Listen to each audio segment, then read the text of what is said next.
You've heard from the experts on public finance before lunch, so I'm going to focus on private finance now, but then briefly just to tell you about who I am. So I worked in your world, I guess. I was in the government world for a long time. I was a British diplomat, and I've worked on climate change and energy policy in particular, both in government. I used to head energy policy for the British government 15, 20 years ago, but also I've worked in capital markets as well, so I've seen it from both sides, so to speak. I've advised Carbon Tracker for about 10 years in this area, and as Alex said before lunch, I'm also involved with the Fossil Fuel Non-Proliferation Treaty Initiative as well. I'm their European Diplomatic Advisor. So, I'm briefly going to go now into progress on private finance and also into the barriers and the prospects.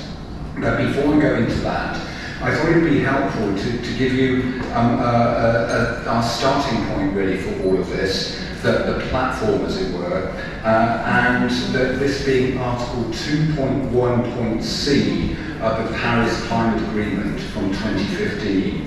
And maybe it's a useful reminder if I read out what 2.1.c says on private finance. It talks about the need to make financial flows consistent with a pathway towards low greenhouse gas emissions and climate resilient development. Really important, that's our starting point.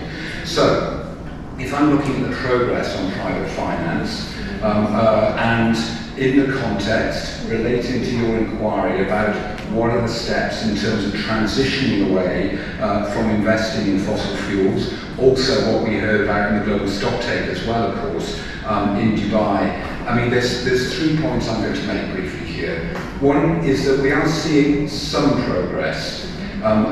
We're seeing some financial institutions, particularly in Europe, who have decided to stop investing in coal. So they have what we call exclusion policies here around coal, and there are reports, and I'd be happy to share any of these. There was one from the London School of Economics last autumn, which looked at overall fossil fuel financing, and where a few banks, European, have committed to exclude their on and off-balance sheet activities that finance new thermal coal.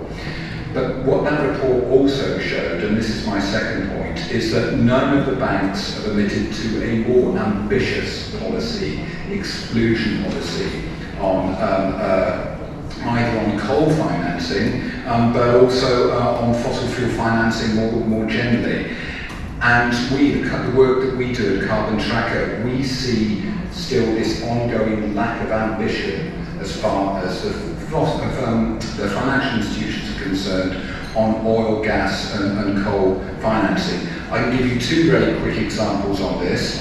First, work that we did with a parliamentary body in the UK with the Parliament Environmental Audit Committee, which is an important parliamentary body, and we worked with them where they wrote to over 50 financial institutions, a range of banks, asset managers, pension funds, asking them about their overall policies on climate change, in particular addressing fossil fuel financing, and they specifically addressed what was in the IEA, the International Energy Agency Net Zero 2050 report, about there is no need for new fossil fuel infrastructure if we're going to stay within 1.5 degrees warming. And it was very revealing, the replies that the Environmental Audit Committee received back from these financial institutions, bearing in mind that London is a big international financial centre. And what was clear is that a lot of them, they don't even have policies on fossil fuel financing available on their website, so there's a lack of transparency. Lawrence, you were talking about transparency earlier. But also, what they found from those who took reply is that most of these financial institutions were not interested in retiring their fossil fuel assets, and the sorts of reasons that they give, they say this is too impractical, they've got to take into consideration energy security, We'll talk about that quite a lot. Also the just transition as well. Then one further example briefly, we at Carbon Tracker, we collaborated with Imperial College London on a net zero scorecard for financial institutions to try to give them scores in terms of their approach towards climate change and sustainability. And again, it was very revealing how few of these financial institutions actually could be categorised as progressive or leaders in this area. I mean, there was basically 9 of them out of the 50 institutions assessed, 8 in Europe, the other one being in New York. I think that's a pension fund. I think it's the state pension fund in New York. And again, just not really addressing fossil fuel financing. I think the final point I just want to make about progress is that in some areas we're worried that actually we're moving backwards. I think before lunch we heard reference to GFANZ, the Glasgow Financial Alliance for Net Zero. That was launched at COP26 in Glasgow. Mark Carney was there, big fanfare, $130 trillion, this green wall to invest. But if you actually look at the progress made since by GFANZ on fossil fuel financing, it's been a bit of a struggle. Now this is partly because climate and ESG has been really politicised in the US, as you might have heard quite a bit there. So what it's resulted in for GFANZ is that some major financial institutions have dropped out of GFANZ altogether. They're getting nasty letters from Republican politicians, from state financial controllers and so on. There was a subsector, an insurance alliance, that has collapsed altogether because they're worried they're going to get sued in the US if they start thinking about disinvesting from fossil fuels. So just wanted to say that it's a mixed bag on progress. So turning to barriers, and then I'll say something about prospects. Again, I'm going to be quite brief here because we can also get into some of this in the questions and the discussion as well. So 3 barriers I want to give you examples here, all of which relate actually to the role of policymakers. First of all, you heard from Luca before lunch on fossil fuel subsidies. I really wanted to underline the point, financial institutions really take note of what policymakers, what the G7, what the G20, what the COP says in these areas. And when they see mixed signals or lack of action on areas like fossil fuel subsidies, well, that sends the wrong signal to them in terms of their financing approach. Second point I wanted to make, and Alex actually referred to this, about the power of the fossil fuel lobby. Now, those of you, I guess quite a number of you were at COP28 in Dubai, so there were over 2,400 industry representatives of the oil and gas industry, and it's a climate change conference, bear that in mind. So that gives you an example. Carbon Tracker, we have a sister organisation called Planet Tracker that does a lot of work on wider environmental issues. So a colleague of mine recently, she was at the plastics treaty negotiations in Ottawa, and she was struck there by the number of oil and gas lobbyists there at the plastics treaty negotiations. And why is that the case? Well, again, the oil and gas industry, they're worried about the impacts of a plastics treaty on the petrochemicals industry. What would that mean for their demand? Final point just on barriers. Again, we had a couple of examples of this before lunch as well.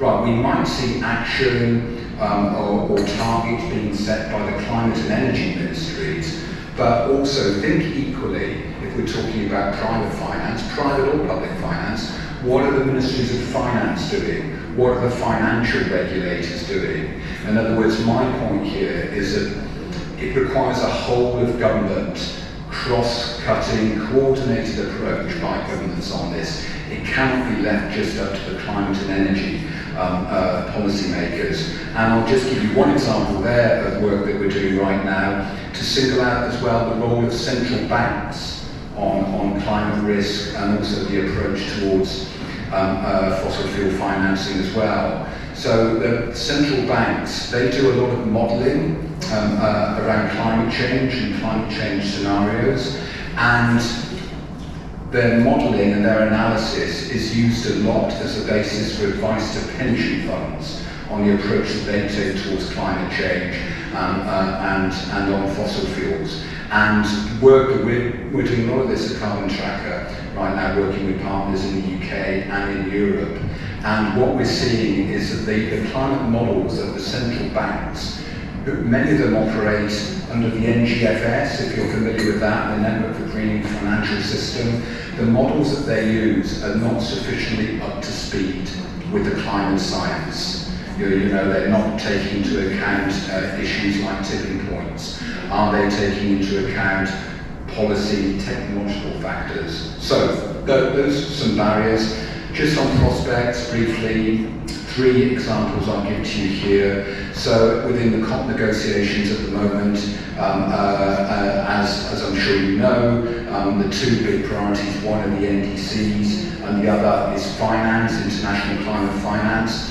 And this process with a rather complicated new collective quantified goal, which I still struggle to get the acronym right for that, but NCQG, it doesn't trip off so easily off the tongue. But that, we believe, that can make, coming together at COP29, can make a major contribution in terms of what the signal that can send in terms of mobilising private sector financing behind the transition.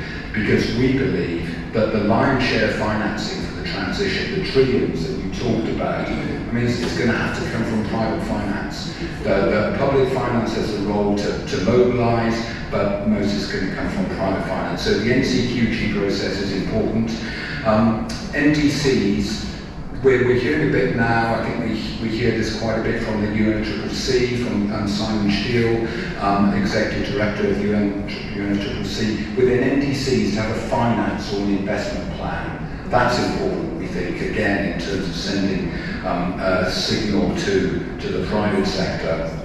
I think my final point here on prospects, so much of it, though, at the end of the day, comes down to what are national governments doing, what are their policies of regulation in place, and that's where we really need new ideas in terms of mobilising private finance. You know, there are 1 or 2 ideas kicking around now where you might have a sort of a green premium in terms of lending on low carbon energy and technologies. You know, you might have a differing interest rate for high carbon and low carbon.